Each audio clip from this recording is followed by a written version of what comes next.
The chandeliers of the obsidian palace blazed like dying stars as Alpha King Dorian raised his chalice to Lady Vesper, the sharp-eyed alpha female he'd chosen to replace his beta mate. The court held its breath, waiting for the inevitable: Nyra's tears, her pleas, the desperate clinging of a woman scorned. Nyra felt the mate bond shatter, not with agony, but with relief. She stood motionless in her midnight blue gown, platinum waves catching the light like a halo of ice. Every eye in the great hall locked onto her, anticipating the breakdown. Dorian expected submission. Lady Vesper smirked in triumph. The nobles leaned forward, hungry for drama. Instead, Nyra adjusted the obsidian crown on her head with deliberate care. She didn't look at Dorian, she looked past him, through him, as though he'd already ceased to exist. Her fingers traced the crown's edge, the symbol she'd earned through wars and famine, through sleepless nights holding this kingdom together while he basked in glory. "You may choose who warms your bed, Dorian," she said, her voice silk over steel, "but you don't choose who rules this kingdom." The room went deathly still. She descended the dais with unhurried grace, each step echoing like a judge's gavel. The crowd parted instinctively, nobles bowing to her as she passed. Behind her, Dorian stood frozen on his throne, a king suddenly rendered powerless by the woman he'd tried to discard. The queen had spoken, and she was keeping the crown. If you were Nyra, would you have kept the crown or thrown it at his feet? Drop your answer in the comments, smash that like button, and subscribe for more stories of betrayal and revenge. The morning after the Centennial Ball, Dorian stood in the doorway of the royal suite, watching Lady Vesper inspect what she clearly believed would be her new domain. She ran her fingers along the carved mahogany vanity, where Nyra's silver hairbrush still rested, untouched. Her smile was predatory. "Have the servants remove the beta's belongings," Vesper said, her voice dripping with assumed authority. "I want fresh linens, new curtains, something befitting an alpha queen." Dorian opened his mouth to call for the head of household, but before he could speak, the words died in his throat. 3 servants stood in the hallway, stone-faced and unmoving. The eldest, a gray-haired woman named Maris, who'd served the palace for 40 years, met his gaze with something that looked dangerously close to pity. "The queen's belongings, your majesty," Maris said slowly, "remain where the queen places them." Vesper's eyes flashed gold. "I am to be your queen now." "You are a guest," Maris corrected, her tone respectful but immovable. "The queen resides in the east wing. We await her instructions." Dorian felt heat crawl up his neck. "I am your king. I'm giving you an order." Maris bowed but didn't move. "Of course, your majesty. Shall we confirm this with Queen Nyra, as is protocol for matters concerning the royal household?" The words hit him like a slap. When had that become protocol? He was the Alpha King. His word was law. Except, apparently, it wasn't. Not anymore. By midday, the truth became impossible to ignore. Nyra had taken residence in the East Wing guest quarters, a suite meant for visiting dignitaries, modest compared to the royal chambers. Yet somehow that corridor had transformed into the beating heart of the castle. Ministers arrived with documents for her review. The master of coin appeared with ledgers. Even the captain of the guard stood outside her door, waiting for an audience. Dorian found himself eating dinner alone in the cavernous royal dining hall, Vesper seated beside him in rigid silence. The servants brought their courses with mechanical efficiency, but none of them met his eyes. No one asked if the meal pleased him. No one lingered to ensure his comfort.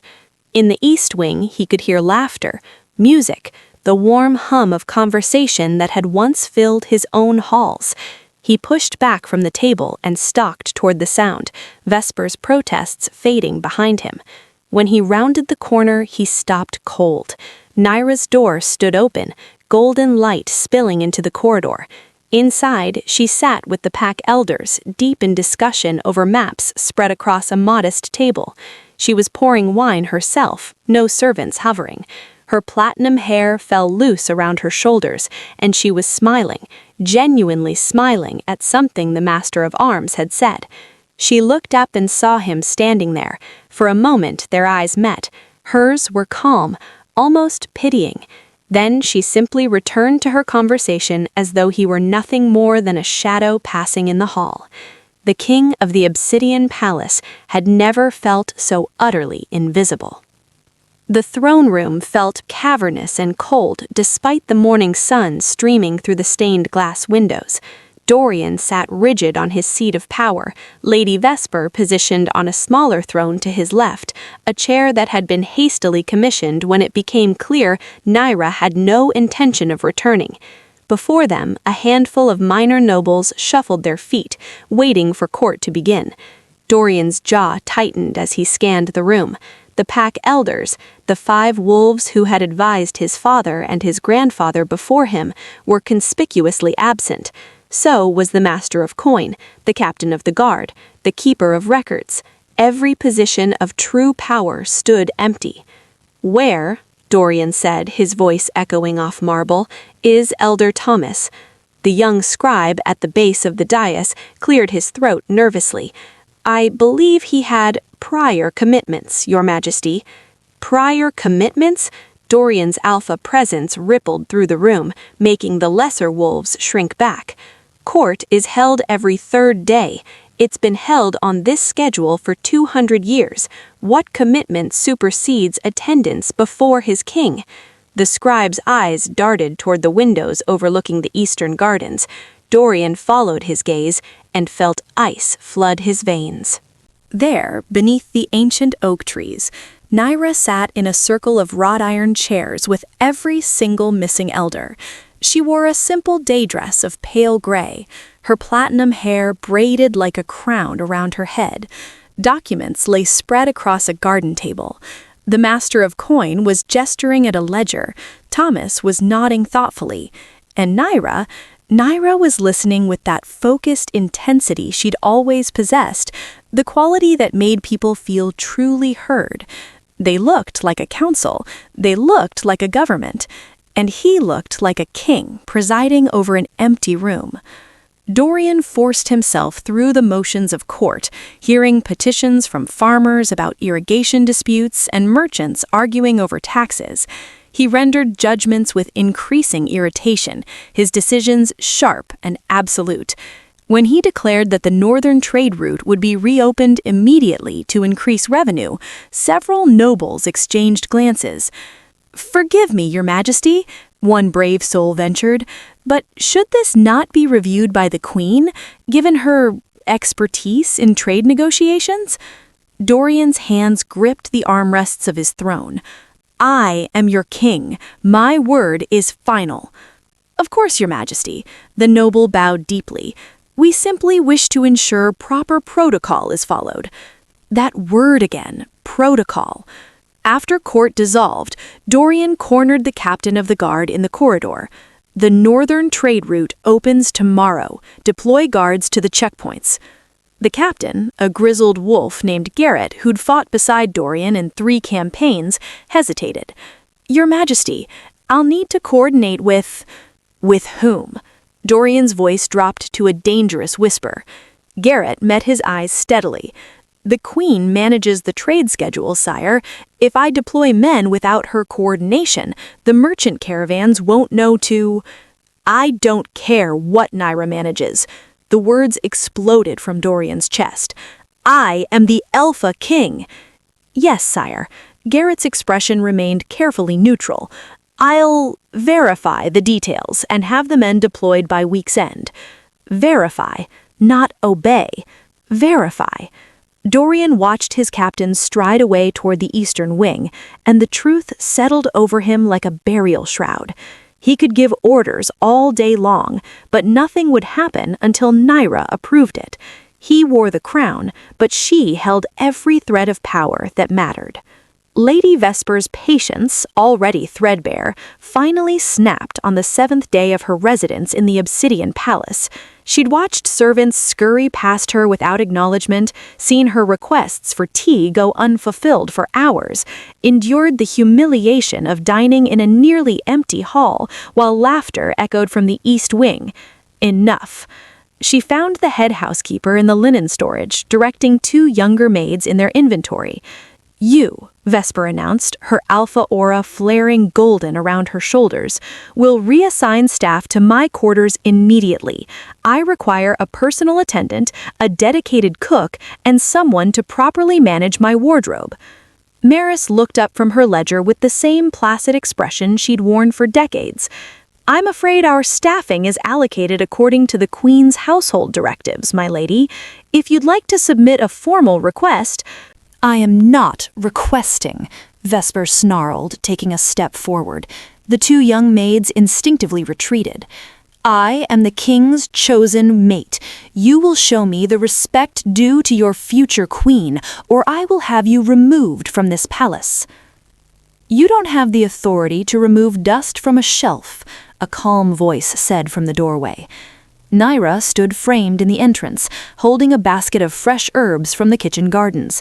She wore a simple working dress of deep green, her platinum hair pulled back in a practical braid. She looked nothing like royalty, yet somehow the room seemed to rearrange itself around her presence. Vesper's lip curled. "How dare you speak to me that way, you pathetic beta? You're nothing but a discarded—" "Maris," Nyra interrupted, her tone conversational, as though Vesper hadn't spoken at all. "I've been reviewing the household accounts. Lady Vesper's guest suite is costing us nearly 3 times the standard allocation. The imported wines she requested, the specialized linens, the additional firewood for her oversized hearth." She finally turned her gaze to Vesper, and her eyes were polite, distant. "I'm afraid we'll need to adjust your accommodations to something more suitable for a visiting dignitary." "I am not a visiting dignitary," Vesper's voice pitched higher, her wolf rising to the surface. "Dorian chose me. He rejected you." "Yes," Nyra agreed pleasantly. "He did. And yet here I am, managing his household, balancing his budgets, ensuring his kingdom doesn't collapse into chaos." She handed the herb basket to one of the maids with a warm smile before turning back to Vesper. "Tell me, what exactly do you do here besides occupy space and make demands of people who don't answer to you?" The question hung in the air like a blade. Vesper's hands trembled with rage. "You bitter, jealous—" "Jealous?" Nyra's laugh was soft, genuinely amused. "Of what? Your position warming the bed of a king who can't command his own guards, who sits alone in his throne room while his actual government meets in my gardens?" She tilted her head, studying Vesper with the clinical interest one might show a mildly interesting insect. "You wanted the crown, Lady Vesper, but you never bothered to learn what it actually weighs." She moved past Vesper toward the door, pausing only to touch Maris's shoulder gently. "Reduce Lady Vesper's allocation to standard guest provisions. If she's displeased, she's welcome to discuss it with the king." The dismissal was absolute. Nyra disappeared down the corridor, her footsteps fading, leaving Vesper standing in a linen closet, shaking with impotent fury, while servants pointedly returned to their work. She'd been erased without Nyra raising her voice or showing a single fang. The scout stumbled into the war room at dawn, his clothes torn and muddy, blood seeping through a hastily wrapped bandage on his shoulder. Dorian was already there, having spent another sleepless night poring over trade reports he barely understood. The scout dropped to one knee, gasping. "The Blood Iron Pack, Your Majesty. They're gathering at the Frost Ridge border. At least 300 warriors, maybe more. Their alpha, Kragan, he's calling you weak, says a king who can't control his own mate can't defend his territory." The words hit Dorian like physical blows. He felt Vesper stiffen beside him, saw the flicker of doubt cross her face. His hands clenched into fists on the table. "How long until they reach the border fortifications?" 2 days, sire. Maybe 3 if the weather turns." Send word to Captain Garrett. I want every able-bodied warrior assembled and ready to march by nightfall. We meet them in the field before they reach our walls." "Your Majesty?" Elder Thomas's voice came from the doorway, Nyra standing quietly behind him. "Perhaps we should convene the War Council before making strategic decisions." Dorian's head snapped up. "I don't need a council to tell me how to defend my own kingdom. We have superior numbers and the advantage of knowing the terrain. We ride out and crush them before they can establish a foothold." Nyra stepped forward, her expression unreadable. She wore traveling clothes, practical leather and dark wool that suggested she'd been preparing for exactly this eventuality. "Kragan wants you in the open field. He's baiting you." "I don't care what he wants. I'm not cowering behind walls while an enemy insults my sovereignty." "It's not cowering, it's strategy." Nyra moved to the map spread across the table, her finger tracing the mountain passes. "The Frost Ridge fortifications are nearly impregnable. We stock them, reinforce the garrison, and force Kragan to either lay siege, which he can't sustain, or withdraw. We bleed his resources without risking our warriors in open combat." "That's a beta solution," Vesper interjected, her voice sharp. "An alpha leads from the front, shows strength." Nyra's eyes flicked to Vesper with cool disinterest before returning to Dorian. "Strength without wisdom is just violence. You'd sacrifice wolves to satisfy your pride."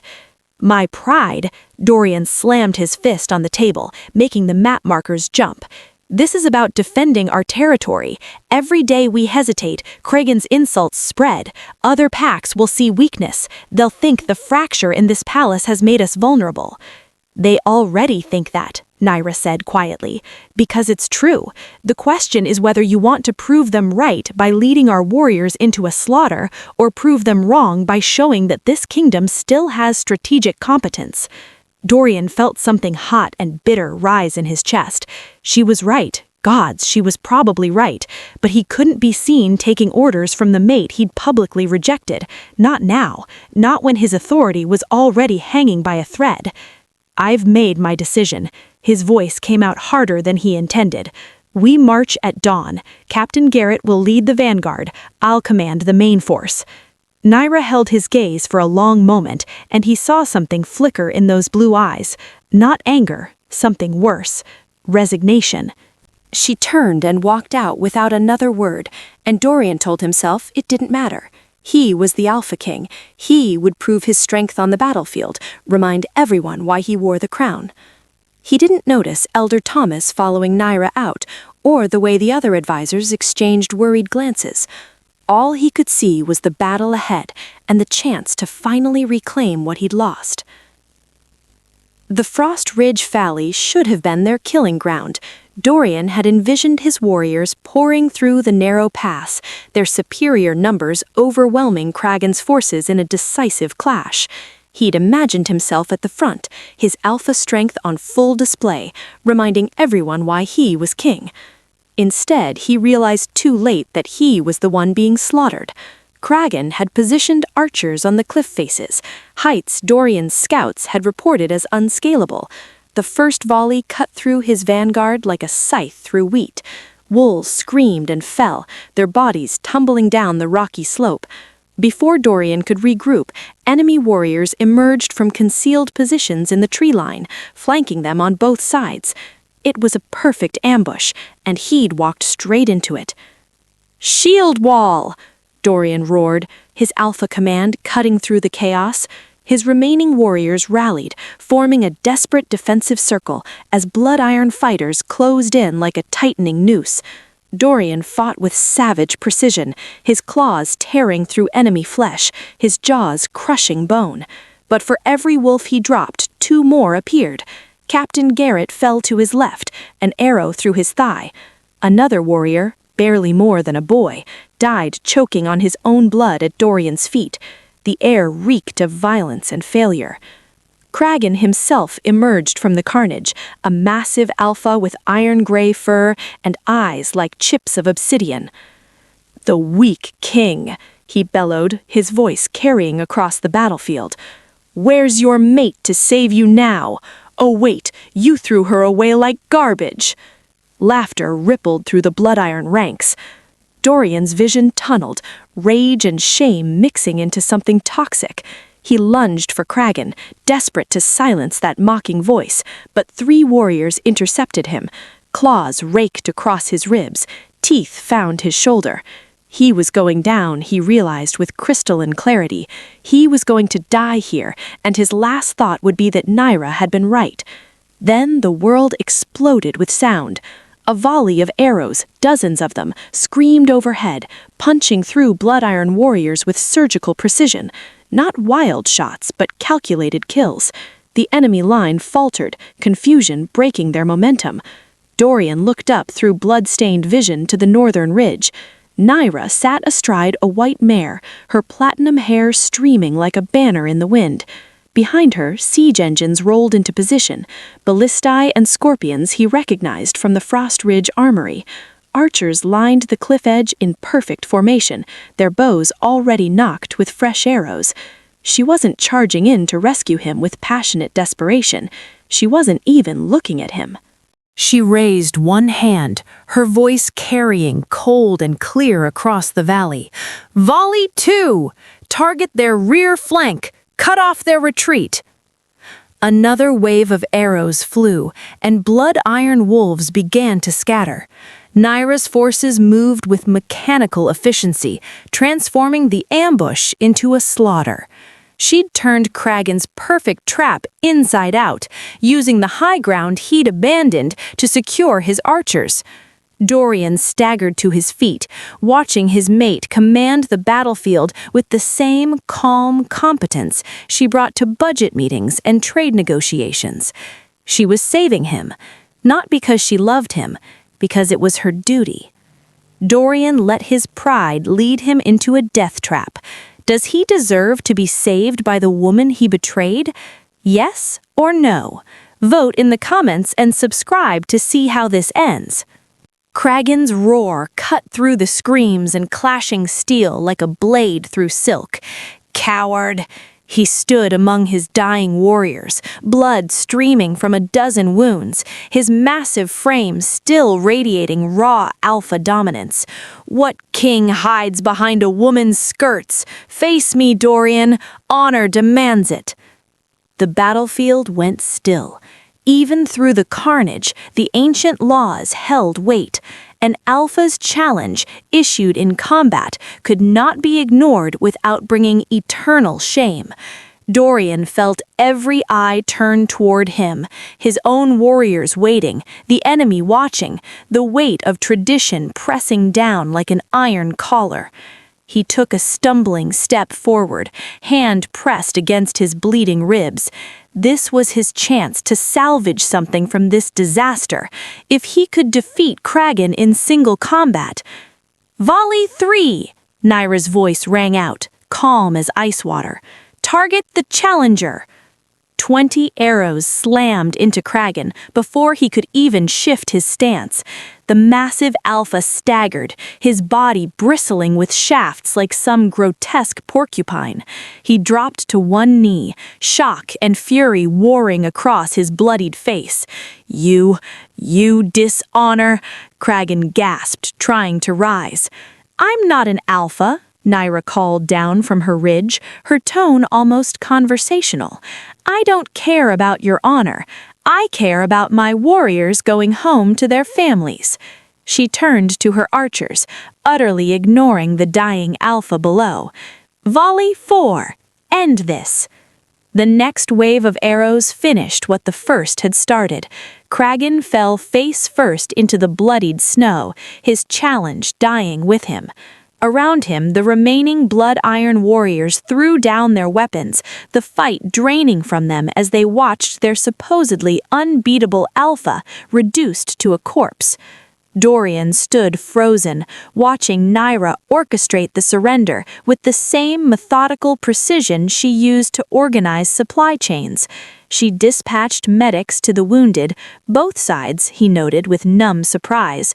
She ordered the enemy survivors disarmed but not killed, sent riders to secure the pass, assigned warriors to collect the fallen. She did it all without once looking at him. When she finally descended from the ridge, it was to speak with Captain Garrett, who was being bandaged by a field medic.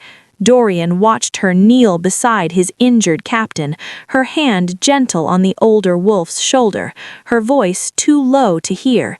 Garrett nodded, said something that made her mouth curve in a sad smile.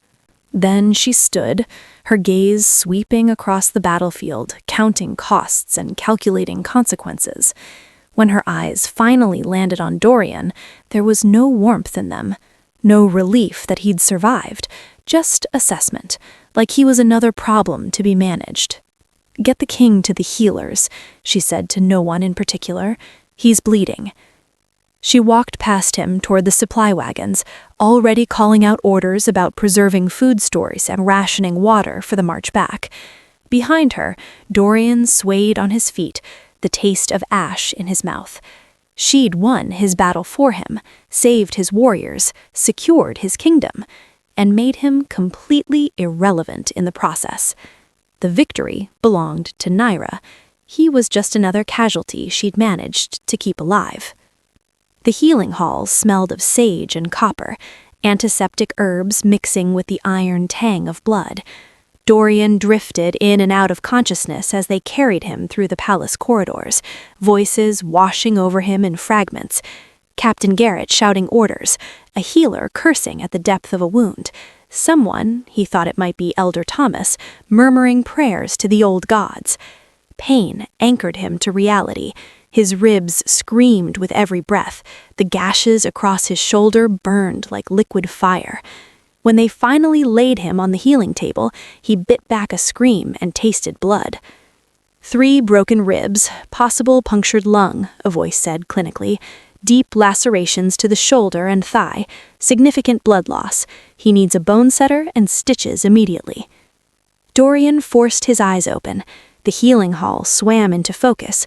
White linens, shelves of clay jars, candles burning low, and Nyra standing beside the table in her blood-spattered traveling clothes, her face as composed as if she were reviewing account ledgers.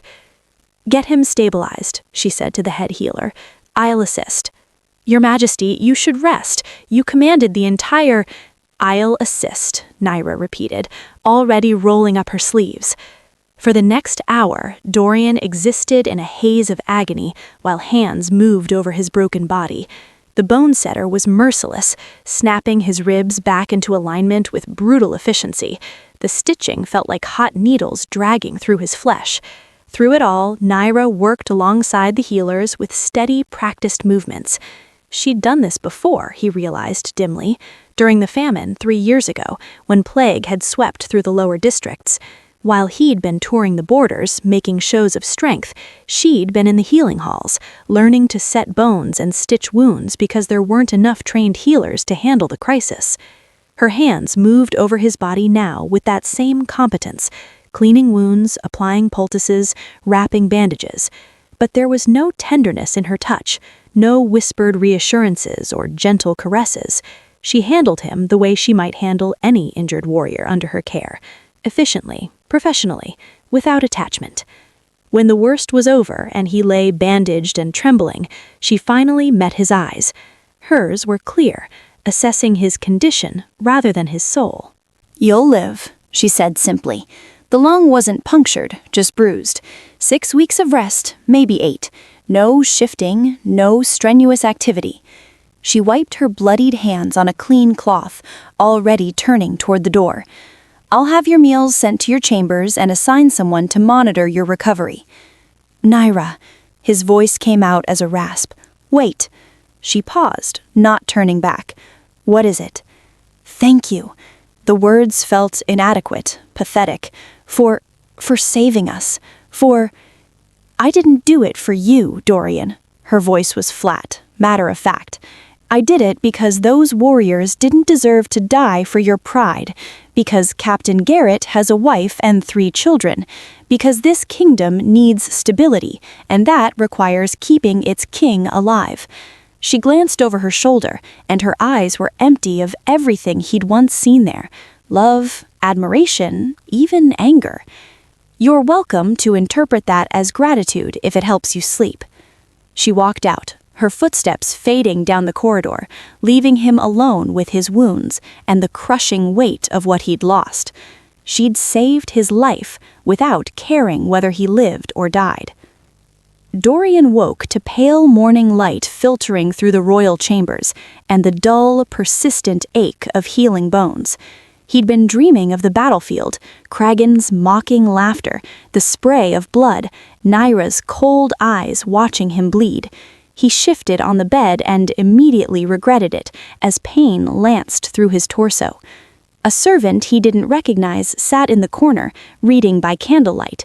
The young man startled when he noticed Dorian was awake. "Your Majesty, should I fetch the healer?" "No." Dorian's throat felt like sandpaper. "Water. And where is Lady Vesper?" The servant's eyes dropped to the floor as he poured water from a clay pitcher. "Lady Vesper departed 3 days ago, Your Majesty. She left a letter." The cup froze halfway to Dorian's lips. "Departed?" "Yes, sire. She took the dawn carriage to the Eastern Territories, said she was returning to her family's estate." The servant retrieved an envelope from the side table, sealed with Vesper's crest, and placed it in Dorian's shaking hand. The letter was brief, almost insultingly so. "Dorian, I came here to be queen, not to nurse a broken king in a fractured kingdom. You promised me power, but the only one with any real authority is the woman you discarded. I will not compete with a ghost, nor will I stay to watch you realize what you've lost. Find another fool to warm your bed. V." He read it twice, then let it fall to the bed covers. 3 days? She'd waited 3 days after he nearly died before abandoning him. He tried to summon anger, outrage, anything, but all he felt was a hollow emptiness. "Has anyone else—" He trailed off, unsure what he was even asking. "The servant visits twice daily," the servant offered quietly. "She checks your bandages, reviews the healer's notes, adjusts your medication dosages. She doesn't stay long."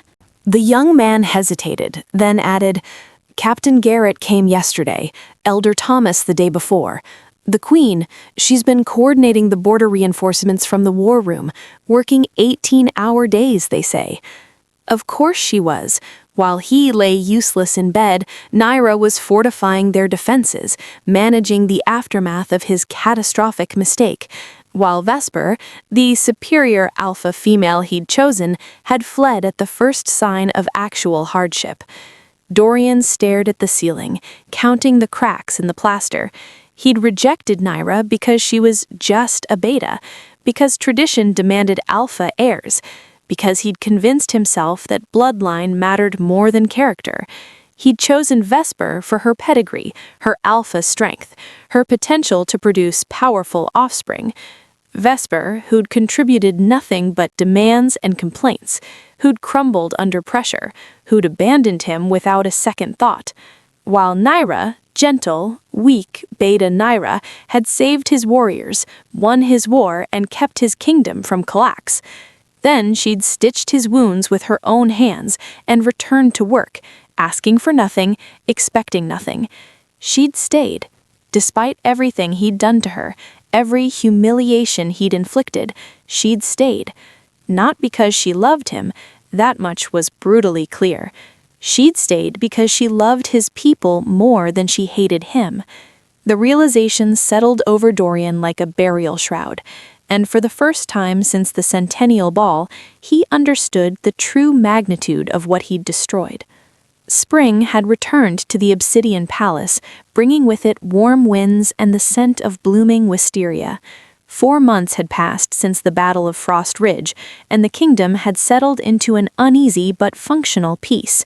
The borders were fortified, trade routes flourished, the pack, once fractured, moved as a unified force once more. Today, the Great Hall overflowed with nobles and dignitaries gathered for the renewal ceremony, a tradition held after times of strife to reaffirm the kingdom's strength. Dorian sat on his throne in formal regalia, the obsidian crown heavy on his head, his body fully healed, but somehow feeling more fragile than when it had been broken. The throne beside him stood empty. It had been empty since the Centennial Ball, a silent monument to his failure.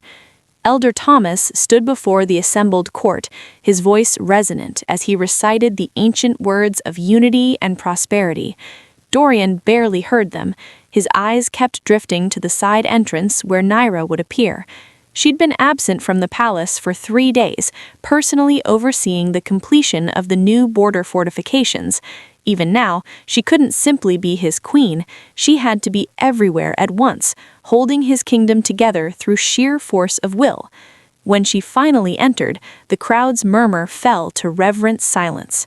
She wore midnight blue silk, the same shade of the gown from that catastrophic night, but this dress was regal, commanding, embroidered with silver thread that caught the light like starlight. Her platinum hair was crowned with the obsidian tiara she'd refused to surrender, and she moved through the parted crowd with the bearing of someone who'd earned every ounce of her authority. She didn't sit on the empty throne. Instead, she climbed the dais and stood behind Dorian's seat, one hand coming to rest on his shoulder. The touch sent electricity through him, not the mate bond, which had withered to almost nothing, but something more profound. Possession, statement. To everyone watching, the gesture was clear. He is king because I allow it. Elder Thomas completed the ceremony, declaring the kingdom renewed and strong. The crowd erupted in applause, but Dorian noticed they were looking at Nyra, not him. Their eyes held respect, admiration, loyalty, everything he'd once taken for granted. He tilted his head back, looking up at her. She stood like a statue, her gaze fixed on the assembled nobles, her expression serene and untouchable, beautiful and utterly remote, like a goddess carved from marble. "Nyra," he whispered, knowing she could hear him even through the applause. Her hand tightened fractionally on his shoulder, acknowledgement, perhaps, or warning. Her eyes never left the crowd. She smiled, gracious and regal, accepting their adoration with the ease of someone who'd earned it through blood and sacrifice. She was magnificent, untouchable, his, and yet not his at all. Dorian faced forward again, the weight of the crown suddenly unbearable. He had everything he'd fought for, his title, his throne, his kingdom intact. Nyra stood beside him, the perfect image of a united monarchy, but her hand on his shoulder felt like a chain, not a caress. He'd won back his queen, but he'd lost his wife forever. The crowd cheered, celebrating their strength, their unity, their future, and Dorian sat frozen on his throne, surrounded by victory, drowning in the silent regret of a man who'd traded everything that mattered for the hollow comfort of a crown.